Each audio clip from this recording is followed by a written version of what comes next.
Un chrétien peut-il faire de l'humour une carrière? Chrétien humoriste de profession, qu'en dit la Bible?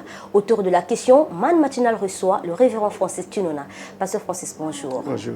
Est-ce qu'un chrétien peut avoir pour profession l'humour, en d'autres termes, faire de l'humour une carrière? Je sais que l'adage dit qu'il n'y a pas de sot métier et qu'il n'y a que de sottes gens, mais il est important de savoir que le métier que le chrétien fait, c'est un métier qu'il fait pour essayer de vivre, c'est vrai, mais en même temps pour honorer son Seigneur. Parce que tout ce que nous faisons doit honorer notre Dieu. Quand vous prenez Colossiens chapitre 3 au verset 17, il est écrit « Tout ce que vous ferez en parole ou en œuvre, faites tout au nom du Seigneur. » Donc nous devons veiller à faire en sorte que par notre expression, à tout point de vue, même en ce qui concerne notre carrière, notre métier, que nous puissions honorer le Seigneur avec. C'est fondamental. C'est pourquoi un chrétien ne peut pas tenir un cabaret, un chrétien ne peut pas tenir une boîte de nuit, un chrétien ne saurait travailler dans de tels milieux parce que ce sont des milieux qui sont mal famés. Maintenant, à la question, est-ce qu'un chrétien peut faire de l'humour? Est-ce qu'il peut avoir l'humour pour métier? Il faut d'abord que nous notions qu'un humoriste, c'est justement un acteur qui met son talent intellectuel, écrit ou visuel, au profit des gens, mais dans ce talent ou dans ses œuvres, nous allons voir de l'humour être manifesté, c'est-à-dire un esprit joyeux, un esprit qui tire vers le satirique, un esprit qui tire vers le vivace, un esprit qui essaie donc d'amuser les gens. Donc on va dire entre guillemets, ou plutôt en fait, en réalité, c'est cela le problème, de les distraire. Or, selon la Bible, dans 1 Corinthiens chapitre 7 au verset 35, il est écrit que nous devons suivre le Seigneur sans distraction. Donc nous devons éviter le piège de la distraction. Alors le chrétien qui lui suit le Seigneur, lui-même en fait est censé suivre le Seigneur en tant que chrétien sans distraction, le voilà qui vient distraire les autres et donc placer, semer de la distraction de la façon dont les autres doivent suivre le Seigneur ou sont censés suivre le Seigneur. Il y a un problème. Alors, pasteur, il y a un problème. Aujourd'hui, l'on parle de la crise économique. Le chrétien est celui-là qui a des devoirs envers le Seigneur. Il doit payer la dîme. Il s'avère que le travail devient difficile. Est-ce que ce n'est que par l'humour qu'on paiera la dîme? Mais pasteur, on va dire que c'est le dernier recours. Mais si je plante le maïs, je peux aussi payer ma dîme. Non. Si je vends du pain, je paierai ma dîme. Attendez, pasteur. Aujourd'hui, le chrétien trouve en lui cette compétence. Parce qu'il y a de ces personnes, on va dire, à qui Dieu a doté un talent de l'humour, on va dire. À ce moment-là, que doivent-ils faire? Pardonnez-moi de la comparaison, peut-être qu'elle ne tient pas, mais si vous avez en vous la compétence de tuer, c'est-à-dire d'être un gangster qui peut être au service de certaines personnes, donc on vous paye et vous allez vous tuer. C'est une compétence, parce que ce n'est pas n'importe qui peut comme ça s'infiltrer dans un milieu, il opère un forfait et ensuite il se soustrait sans être arrêté. Ce n'est pas n'importe qui, il faut avoir du talent pour cela. Donc si vous avez un talent aussi funeste, allez-vous l'utiliser également parce que justement il y a la crise et tout le reste et tout. Donc, nous devons savoir que crise ou pas crise, nous sommes d'abord censés être chrétiens et rester chrétiens. La Bible veut, 1 Corinthiens chapitre 7, verset 35, que nous suivions le Seigneur sans distraction. Or, l'humour, en tout cas, tend toujours à distraire les gens. C'est la distraction en fait. Et c'est cette distraction que nous ne voulons pas parce que ça place dans notre esprit quelque chose qui va donc diluer notre attention vis-à-vis des choses de Dieu, des promesses de Dieu et autres. Et je vous dis une chose, l'une des choses que Satan utilise en fait dans ce monde pour faire en sorte que il opère sans se faire arrêter, sans se faire démasquer, sinon dénoncer, c'est justement ce genre de choses. Donc, il s'agit de détourner l'attention des gens sur autre chose.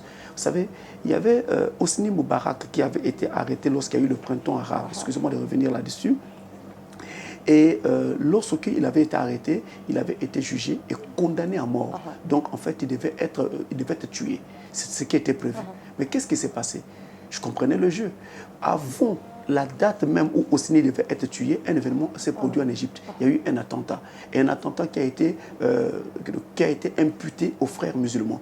Et pendant donc qu'il y avait cette brouille-là au sein de la nation, Hosni a donc été, je crois, jugé, sinon réjugé, et ensuite libéré.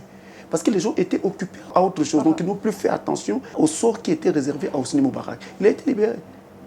Vous venez de Donc, dire... je veux dire que Satan utilise ce moyen de la distraction pour nous détourner des choses réelles, des choses qui devaient en fait nous occuper véritablement. Les prophéties qui s'accomplissent aujourd'hui, comment va le monde aujourd'hui, etc., etc. Et quelle doit être ma marche avec le Seigneur. Donc, je fais un bilan journalier, un bilan quotidien, un bilan de tout le temps pour être sûr de la façon dont je m'approche de mon Seigneur et je marche avec mon Seigneur et je me prépare à sa venue, donc l'enlèvement. Mais la distraction ne me permettra pas cela. Je vous invite à quelque chose. Essayez de suivre un humoriste un soir à la maison et qui vous fait rire aux éclats. Et quand vous avez fini de rire aux éclats, faites la prière en famille. Et venez me dire quel type d'onction vous avez après avoir suivi un tel. Certes, les humoristes utilisent parfois des propos déplacés, parfois ils plaisantent, mais un chrétien aujourd'hui fait de l'humour plutôt sa carrière. Il peut user des paroles nobles, des paroles qui ne sont pas blessantes, pasteur. L'humour peut exister dans la vie d'un chrétien, parce que nous avons vu l'humour dans la vie de notre Seigneur Jésus-Christ. Mais nous n'avons jamais vu Jésus faire de l'humour une carrière. Et nous avons encore moins vu un seul des apôtres du Christ faire de l'humour une carrière. Vous n'entendez jamais d'un apôtre humoriste, ça n'existe pas. Donc, si ça n'a jamais existé dans la Bible et dans l'histoire de l'Église, pourquoi ça devrait exister maintenant? Je sais que le monde a beaucoup changé, il y a des métiers qui sont apparus, qui n'existaient pas avant, mais le chrétien, lui, garde l'esprit sur ce que Dieu a établi dès le commencement. Et c'est comme ça qu'il s'oriente. Alors, nous devons donc savoir que si le chrétien peut être humoriste par occasion, mais le chrétien n'a pas à être humoriste par métier. C'est cela simplement la différence qu'il faut faire entre ces deux aspects. Et c'est pour autant dire que Dieu ne peut pas donner aux chrétiens ou bien à un chrétien un don de l'humour. En tout cas, dire encore que l'humour soit un don, je ne sais pas. Il faut peut-être que je découvre le passage biblique parce que ça me fait 30 ans de ministère. Parce qu'il y a des gens que je vois qui ont vraiment ce talent-là. On pourrait dire que c'est un don. En tout cas, lorsqu'il se met à amuser la galerie, en tout cas, c'est un génie. Ah, vous l'avez bien dit. À amuser la galerie. Distraction, amuser, amusement, distraction. C'est ce que la Bible condamne, ce que la Bible ne veut pas. La Bible ne veut pas que nous puissions être distraits. Nous devons être vraiment sérieux et attentifs pour suivre ce qui se passe dans le monde actuellement, surveillant les prophéties. Maintenant, je vais dire, dans la Bible, nous n'avons pas un don comme ça, de l'humour. Mais s'il y a des gens auprès de qui vous vous sentez heureux, des chrétiens, eh bien, notez bien que dans la Bible, il existe ce qu'on appelle le don de la joie. Donc Dieu avait prévu cela. Il savait que nous vivrions dans un monde où il y aura le stress et toutes sortes de choses qui peuvent donc me tendre les nerfs. Alors il fallait donc se déstresser. Effectivement, pasteur, la Bible dit « Soyez toujours joyeux » et dans le langage de la médecine, on dit que le rire est thérapeutique. Ça serait quand même une grande bénédiction d'avoir un bien-aimé humoriste, pasteur. Je vous dis simplement que nous avons dans la Bible un don qu'on appelle le don de la joie, mais pas un don de l'humour, le don de la joie. Cette personne, quand elle se présente devant vous, par le Saint-Esprit, elle vous regarde, elle vous dit un mot ou deux mots, en tout cas c'est la joie qui s'installe. C'est un esprit comme ça qui opère en eux, et naturellement le Saint-Esprit. Mais quant à l'humour, non, on n'a pas un don pareil dans la Bible, ça n'existe pas. Maintenant, quand la Bible dit « soyez toujours joyeux », c'est là un caractère. Ça n'a rien à voir non plus avec un don. Soyez toujours joyeux, c'est par le Saint-Esprit toujours que cela s'opère. Je suis en face de difficultés, je traverse un tunnel très sombre, je passe par des moments très difficiles, mais malgré cela, à l'intérieur de moi, il y a toujours une paix et une joie. Même moi-même, je ne comprends pas comment cela est possible. Et c'est ça qu'on appelle « soyez toujours joyeux ». Et justement, cet esprit de Dieu en moi me rendra toujours joyeux au-dessus de tout ce que je peux être en train de traverser. Et Dieu nous exhorte à garder cet état d'esprit de cette façon-là. C'est ainsi que nous rendons positif l'environnement autour de nous et nous améliorerons très facilement les choses. Il y a quelque chose de plus profond encore au travers de cet esprit, de cette question d'être toujours joyeux. Parce que l'environnement que j'installe autour de moi, c'est cet environnement en fait qui crée ce qui va être ou ce qui va arriver dans ma vie. Si je veux du bonheur, je dois installer autour de moi une atmosphère de bonheur.